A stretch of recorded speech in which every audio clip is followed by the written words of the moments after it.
Christmas is just around the corner, so give the gift of Displates and give yourself the gift of saving money since Displates are doing their biggest discounts of the year leading into the gifting season. Get 37% off when you buy 1 or 2 Displates, 43% off when you buy 3 or 4, and 46% off when you buy 5 or more. If you haven't heard of them before, Displates are essentially posters that are better, cooler, more convenient, and more durable than regular posters because they are made of metal. They're super easy to install and you don't have to worry about damaging your walls with nails or hooks or whatever. Just attach the magnetic pad over the protective sheet, press firmly for 5 seconds, and boom, you are ready to hang your Displate. It never takes too long to find your perfect Displate because there are over 2 million original and licensed designs to choose from. A little while ago, I got some Back to the Future ones, then I got some Destiny ones, and now I'm rocking some Elden Ring. And you see this Godfrey here? This one is actually part of Displate's Texture lineup, which adds fine physical texturing to the print for a more striking visual effect. And don't forget, you can also make your own Displates. Their custom creation feature lets you upload your own images, be they your own art or photos or logo or whatever, and Displate will make a custom Displate just for you. All Displates are manufactured in the EU, but no matter where in the world you are, they'll arrive in around 4 to 5 days, making them the perfect last-minute gift option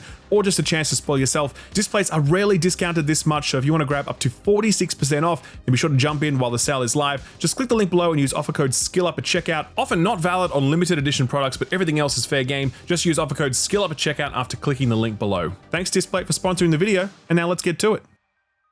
Gamers, we are officially in wind down mode. I'm always going to keep it 100 with you. This was a pretty quiet week on the news front. We started out thinking that Ubisoft had been sold to Tencent, but it turns out the delay in their financial reporting was just down to an accounting error. Meanwhile, award season has officially kicked off, but it's a little less exciting to cover when you know that Claire Obscura is going to win absolutely everything. Rightly so, of course, but a little suspense goes a long way when it comes to award shows, and if the Golden Joystick results are anything to go by, there ain't going to be much suspense this year at the annual Jeffies. Me personally, I just wrapped up my Dispatch review, which is live on the channel right now. TLDR, it's a stone cold instant classic, and if you haven't picked it up yet, then please clear your weekend schedule and get stuck into it. You're in for an absolute treat. Outside of that, I've been playing so much Arc Raiders that I am nearly done with my expedition resourcing, and if you've been playing, you know that that means that I've been grinding. My review for that one is coming soon too, so stay tuned. So yeah, keeping busy with this and that, despite the fact that the news hasn't been popping off. Having said that, there were a few things. This week, everyone's been chatting about Valve's appearance on the FPS podcast, and not just because the podcast is great, though it is. Rather, it's because Valve provided more hints as to what the Steam machine is probably going to cost,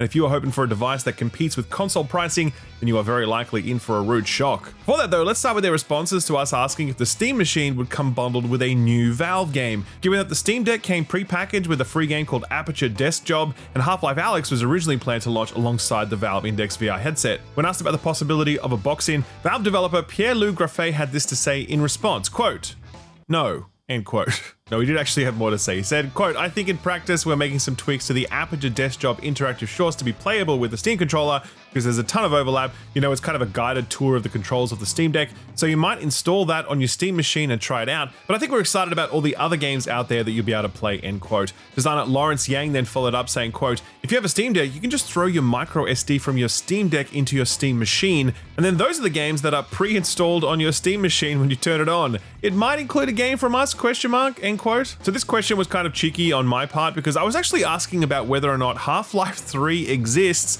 and that's no longer just a meme at this point, by the way. If you haven't been hearing the chatter, a number of reliable leakers have staked their reputation on the fact that Half-Life 3 not only exists, but it's coming soon, and they even say that it'll be announced before the end of this year. With all that chatter as background, I was essentially hoping that Valve might give us a little something, tease the possibility of a new release being bundled with the Steam machine, which by process of elimination would almost certainly have to be Half-Life 3. Sadly though, they didn't bite. Hey, can't blame me for trying. Back to that price discussion, here's what Valve had to say when we asked them about what we can expect in terms of a price tag. I think that if you build a PC from parts and get to basically the same level of performance, that's the general price window that we aim to be at. Ideally, it would be pretty competitive with that and have a pretty good deal, but we're working on refining that as we speak. Right now, it's just a hard time to have a really good idea of what the price is going to be because there's a lot of different things that are fluctuating, end quote. So from that, it's pretty clear that the Steam machine will not be priced like a $400 or even $500 console, because consoles are typically sold at a loss to ensure greater market share, instead relying on software sales to bring in the profit. To clarify this, we asked Valve whether or not they plan to do the same sort of thing with the Steam machine,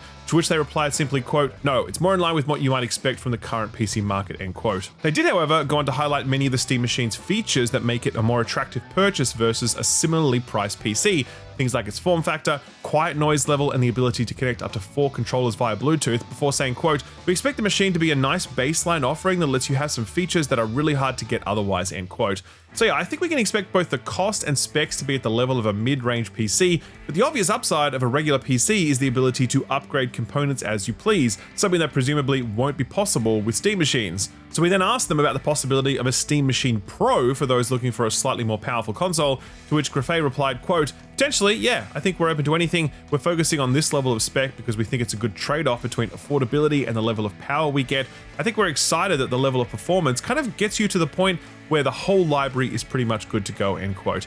That's fair enough, to be honest. After all, that approach has worked out well enough for the Steam Deck. Even the OLED model isn't as powerful as the ROG Ally, for example. The form factor and the comfort of SteamOS more than make up for that. Finally, we asked about whether or not the Steam machine would support more anti-cheat platforms in the future, since this does stop a number of games from being able to run on SteamOS. Grafay responded, quote, "We've been working with a bunch of developers, the players in the field that you might expect. They're doing a lot of advanced anti-cheat stuff on the client side, and we're trying to make sure we're working towards something that can be supported," end quote. So it sounds like they're definitely working up solutions on their end, and he goes on to say that they are working on ways to make it easier for anti-cheat providers and publishers to develop solutions compatible with SteamOS. So stepping back from all of this, the realities of the Steam machine are beginning to set in, and some of them are encouraging, and some of them not so much. You do have Valve committing to making a device that is extremely small and quiet, and it's actually more performant than 70% of PCs tracked by Steam's hardware survey, but the overall spec sheet is still in that mid to low range that's likely to struggle playing newer AAA games, especially at the advertised 4K 60 FPS. That might be less of a problem if the machine was upgradable, but its core componentry certainly won't be.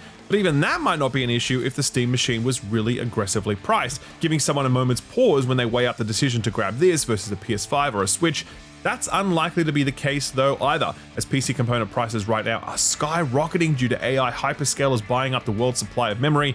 We dreamed about the possibility of a $400 Steam machine, but it's far more likely to end up being closer to the $700 mark if we're lucky, and with memory prices being what they are, I wouldn't be at all surprised if the final price point ended up north of that. Switching gears now, you're no doubt familiar with games as a service as it pertains to multiplayer games, but what about single player games? IO Interactive CEO Hakan Abrak had some interesting comments on the subject following the success of Hitman World of Assassination. According to GamesIndustry.biz, he says, quote, "I really think we're onto something with a single player game as a service. In our industry, we talk about these cancelled games and live games being very complex and expensive, and these big bets that have gone south. I think World of Assassination is an example showing that everything doesn't have to be on steroids and crazy," end quote.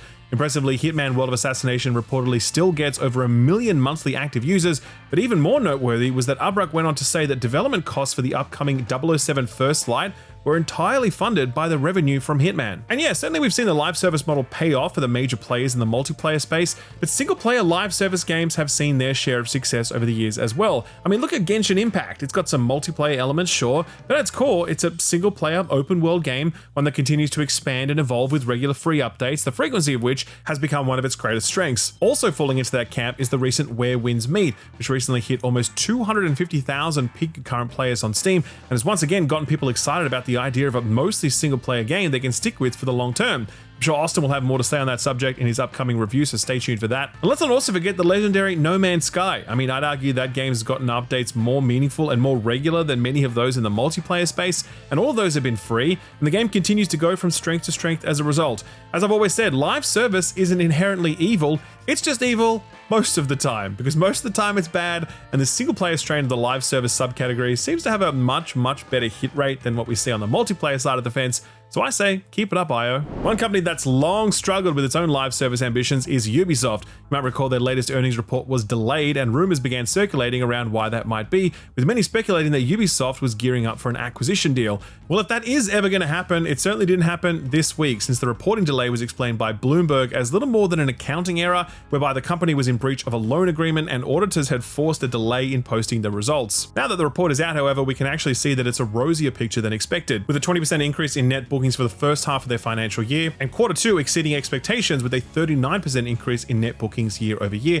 attributing those results to, quote, stronger than expected partnerships and meaningful contributions from live TV and animation series, end quote. What they're likely referring to is their recent Splinter Cell animated series airing on Netflix, which seems to have turned out okay if reviews are anything to go by. Meanwhile, Tencent's $1.3 billion investment into the subsidiary Vantage Studio has now closed, and that's the Ubisoft subsidiary that'll be taking care of their biggest IP, stuff like Assassin's Creed, Far Cry, Cry and Rainbow Six Siege. The report also indicates that Ubisoft has reduced their headcount by 1,500 employees over the last year, reducing costs by 69 million euros, nice, and bringing the total number of employees to 17,000, though they say they are targeting an additional 100 million euros in reductions by financial year 26-27, so do expect more natural attrition and or forced layoffs. But it was Ubisoft's growth plans that have attracted the most attention recently, because they finally figured out what's going to hurdle them into their next phase of creativity and prosperity. And I'll give you 3 guesses what it is, though you probably need only one. That's right, ladies and gents, generative AI. Because the only thing that could make an Assassin's Creed game better is if it was made by robots. During the earnings call, Ubisoft CEO Yves Guillemot said the company is, quote, making great strides in applying Gen AI to high-value use cases that bring tangible benefits to our players and teams, end quote. He then continued to praise AI, calling it, quote, as big a revolution for our industry as the shift to 3D, end quote. Echoes of EA boss Andy Wilson proclaiming that NFTs were the future of EA long before Saudi Arabia became the future of EA.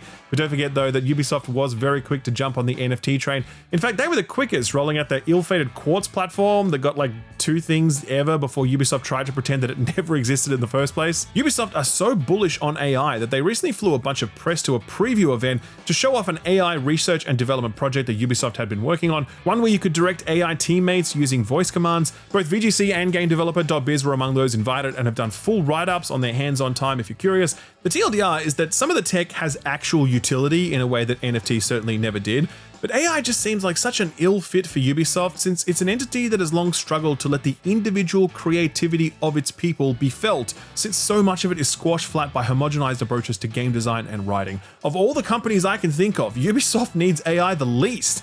It needs a people-led revolution rather than a technological revolution. But then again, when it comes to the French, we need to be careful about using the word revolution because, you know, things can get crazy. A quick lightning round to finish off, and sticking with Ubisoft a moment longer. Following Ubisoft's streak of successful adaptations comes another, this one based on the Far Cry IP. According to Variety, this one's been picked up by FX, co-created by Noah Hawley, director of things like Fargo, Legion, and Alien Earth, and also Rob Mack of It's Always Sunny and Mythic Quest fame, who is also slated to star. It's planned to be an anthology series with different stories each season, much like Fargo. Some decent talent behind this one, so I'm curious to see how it pans out. Circling back to last week's news of Call of Duty Black Ops 7's disappointing launch, market analyst Christopher Dring of the Game Business put out reporting that further confirms the game's poor performance. Opening week physical and digital sales of Black Ops 7 were down, quote, more than 50%, end quote, compared to the previous game in the series Black Ops 6. This drop is consistent with last week's reporting, in which we pointed to its 100,000 concurrent player count on Steam during its launch weekend, looking rather weak in comparison to Black Ops 6's peak of 300,000 plus players. The numbers look even worse when stacked up against Battlefield 6, however.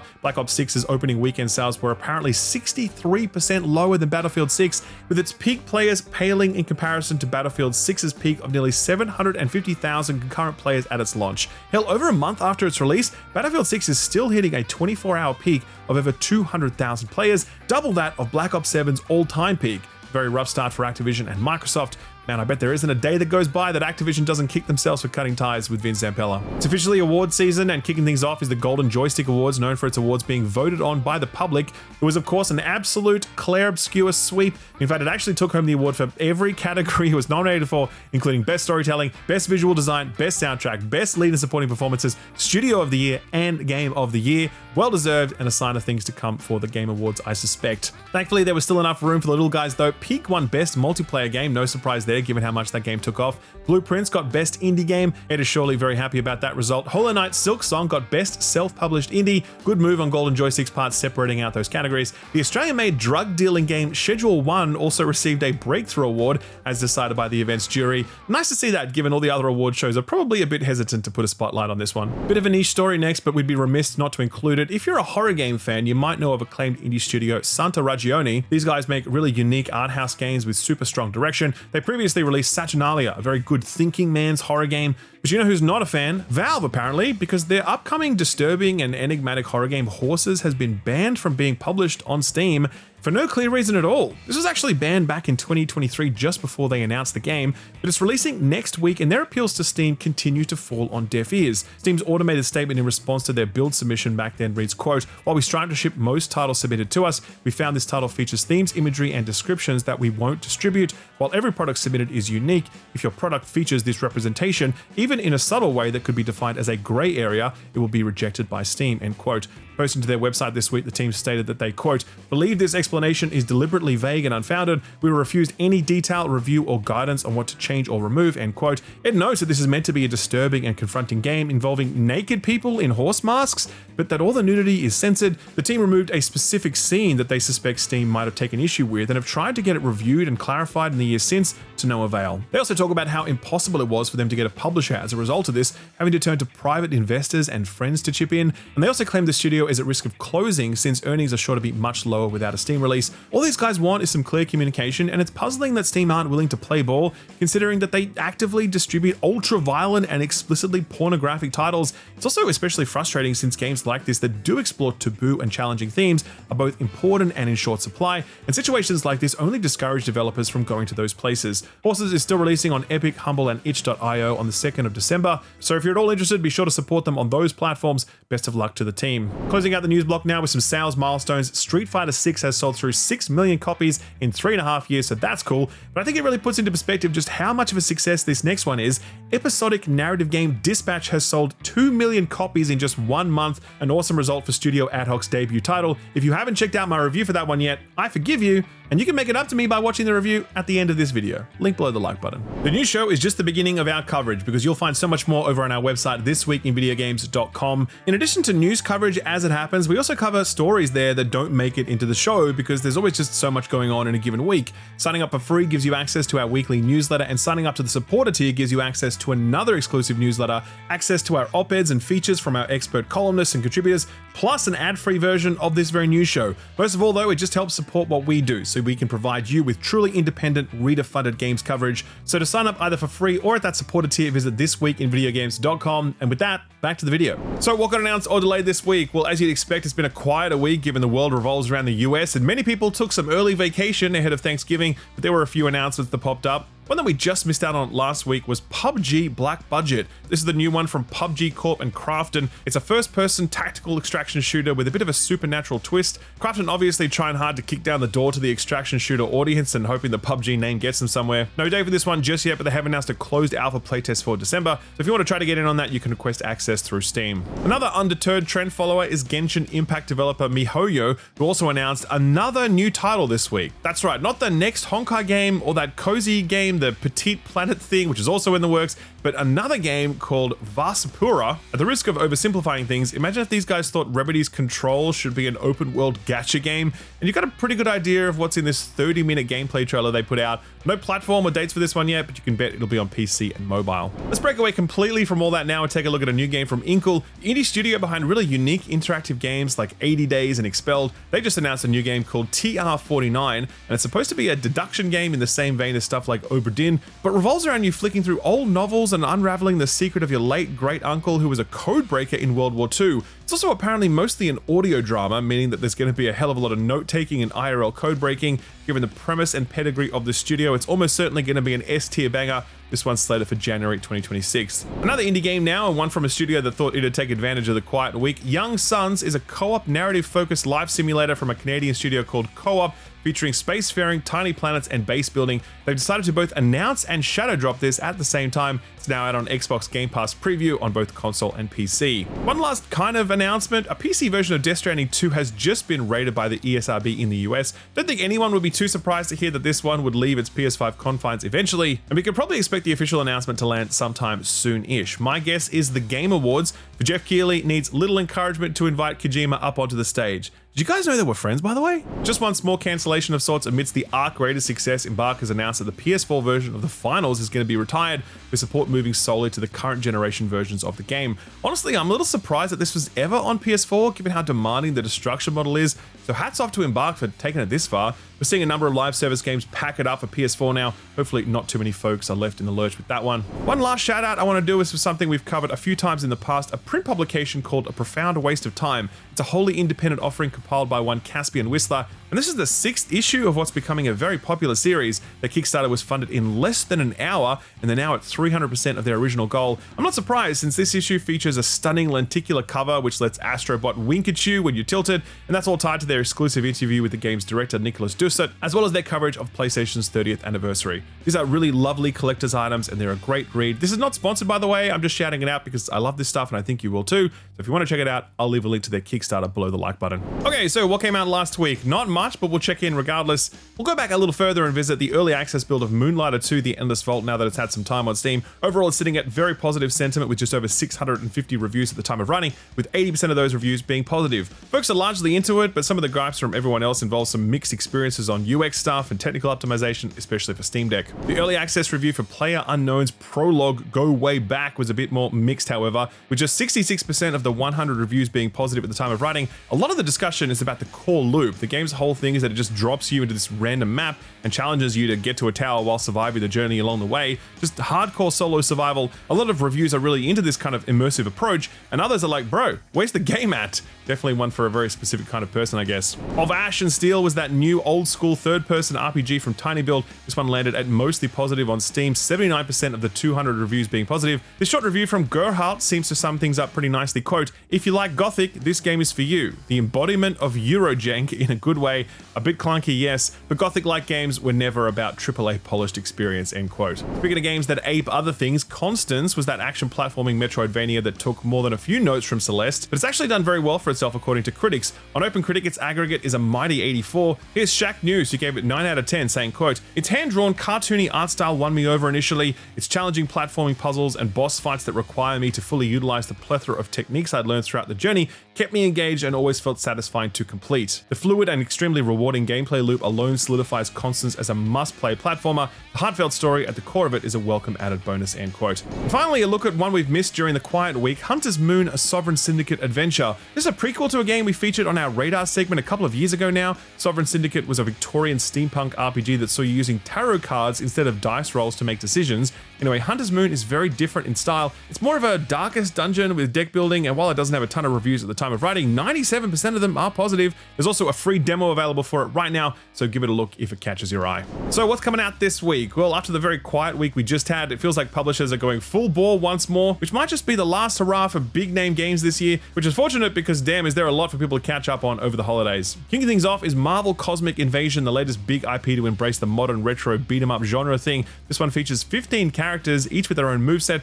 it's being developed by Tribute Games, who were responsible for the excellent Teenage Mutant Ninja Turtle Shredder's Revenge from a few years ago. Here's hoping this one delivers because it could be some fun at Christmas time. This one's coming to all platforms on Monday, December 1st. December 2nd is a big day for games old and new. If you're a Switch 2 owner and you haven't had the opportunity to play Assassin's Creed Shadows yet, then this is your big day. Joining AC is Red Dead Redemption 1, which is getting released for PS5, Xbox Series, and Switch 2. Free upgrades if you own it on any of the previous gen versions of that console. Red Dead is also coming to iOS and Android on that day for free, sort of. You need to have a Netflix subscription, but most of us have that, so, you know, sort of free. Speaking of iOS, Simogo, the Swedish indie developers behind Sayonara Wild Hearts and Lorelei and the Laser Eyes, are releasing a collection of their previous works, which sprung up during the early golden age of cool iPhone games. Simogo Legacy Collection collects some very cool games, including Device 6 and Yearwalk, and is releasing to PC and Switch 1 and 2, making full use of touchscreen and portrait mode functionality on the Switch and Steam Decks, recommended for video game hipsters. Speaking of niche, Blumhouse Games, the horror outfit that spun out of the film studio, is releasing its next game title. It's called Sleep Awake, and it's a sci-fi psychological horror game set in a world where people are mysteriously disappearing in their sleep. People are going through crazy shit just to try to stay awake. This one is led by Corey Davis, who was one of the key creatives behind Spec Ops: The Line, as well as Robin Fink, who was a guitarist in 9 Inch Nails. And yes, I'm sure Lucy James already knows about this one already. PC, PS5, and Xbox Series consoles for this one. Last one for Tuesday is Destiny 2 Renegades, which sees Destiny 2 try to claw its way back into the hearts of jaded exes like me by waving Star Wars references at us. There are, of course, plenty of reasons to be a little cynical about this one. Lord knows I am. But Patrick on our team got a bit of an early look at this one, and surprisingly, he came out pretty impressed. Bungie did come out recently and say they know how bad they fucked things up with Edge of Fate, so who knows how this one will shake out. I will be logging in to check it out. Moving on to Wednesday, December 3rd, Let It Die Inferno comes out on PC and PS5. This is the very loud and punkish multiplayer series focused on chunky melee combat, which has taken a slightly different form each time, but held a bit of a cult following throughout. This time it tries its hand at the whole PvPvE thing with roguelike elements on top of having a traditional competitive mode. All right, moving along now. Thursday, December 4th, it's a big one. We'll start with Routine, which is another sci-fi horror game, this time published by Raw Fury. This imagines a very gritty 80s-inspired vision of spacefaring horror set on a lunar base as you try to survive unknown threats. This one has a really great look about it, actually. It's coming to PC and Xbox only. Next up is a sci-fi spacefaring adventure of a different kind, Metroid Prime 4 Beyond. Now, this one hit the rocks a little during the preview cycle. We've been waiting a long time for this, and I think the very last thing we expected to see was a bumbling sidekick who barks helpful advice at Samus, like, hey, remember to check your map. Thanks, my dude, very helpful. It wasn't enough to ruin the experience for me during my preview playthrough, but plenty of other previewers expressed grave concerns. I'm keeping an open mind though, since it's generally pretty risky to bet against Nintendo when it comes to their flagship franchises. Metroid Prime 4 is headed to both the Switch 1 and 2, and it's arriving on December 4th. Hitting the two big multi-platform releases now, Octopath Traveler 0 from Square Enix is also landing this day, a prequel to its modern retro RPG series that takes some inspiration from a free-to-play mobile game, but thankfully removing all the junk and expanding it greatly. This one has a focus on town building, as well as recruiting a roster of characters with up to 30 to find throughout the game. Real Suikoden vibes with this one. It launches on all platforms. And finally, we probably weren't expecting it, but we're getting more Elden Ring. Elden Ring Night Reign, that is. People are still playing that one, right? The Forsaken Hollows is the first expansion to Night Reign, which adds two new classes, the Scholar and the Undertaker, as well as a couple of new bosses and shifting earth modifiers. It's a relatively cheap piece of expansion content at $15 US, so it'll be interesting to see how much this boosts the player base. It's out on PC as well as PlayStation and Xbox consoles. Now, that was a lot of big single-player campaigns and RPGs, and no doubt a lot of you will have plenty of those to chew on over the break. But if you reckon you might need a short, sharp, and replayable palate cleanser to mix things up a bit, then put this on your radar.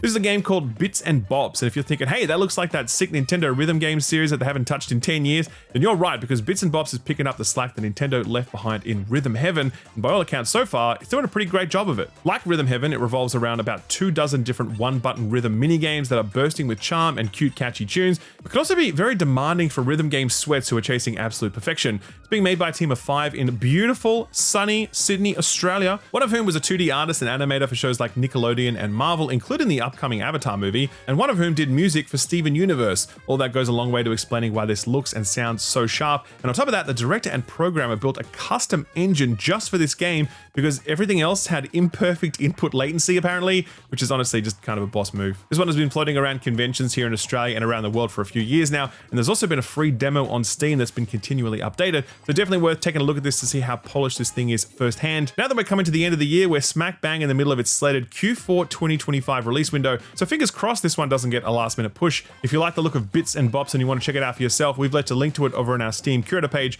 which also has links to all of the other Put This On Your Radar stuff we've recently covered. I'll leave a link to all of that below the like button. Our feel-good story for the week is one of Quentin Tarantino's favorite subjects, footwear.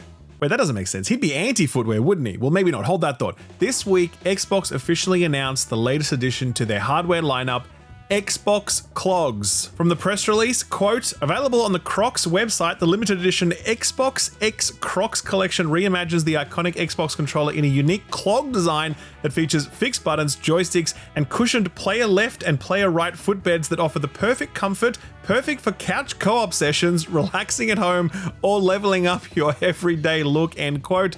Not sure about that last one, to be honest. I hazard a guess that in the eyes of polite society, footwear such as this represents a bit of a downgrade for one's everyday look, but hey, everyone dunked on me for how I dressed in that Kojima photo, so what do I know? Anyway, not to be outdone in his big release week, a pair of Kirby slippers were doing the rounds on social media. Now, when you think Kirby slippers, you think, cute, comfy, they kind of design themselves given the nature of Kirby, and you'd guess that you'd get designs like this or maybe like this. But these were not the designs that BoxLunch.com landed on when they designed their Kirby slipper, and I will stress that the following image is real. Show 'em, Austin. This is how they designed a Kirby slipper. What the fuck were they thinking? Austin, please, for the love of God, blur that out. Just blur it out right now, otherwise this video is gonna get demonetized. Man, I tried to buy some of these, by the way, but they were already sold out by the time I clicked, so hopefully they're now keeping someone else's feet warm and no other parts of their body. Anyway, man, we are done for the week. Thank you, as always, for staying right through the end. And if you're still here, we'd love it if you could hit that like button, that subscribe button, and ding that notification bell. Don't forget to check out This Week in Video Games videogames.com for daily news coverage, op-eds, columns, features, and more. All of it 100% ad-free. And be sure to stay tuned right here for upcoming reviews for games like Arc Raiders, Where Winds Meet, Soulframe, and some other stuff under embargo that I can't spoil yet. But it's coming soon.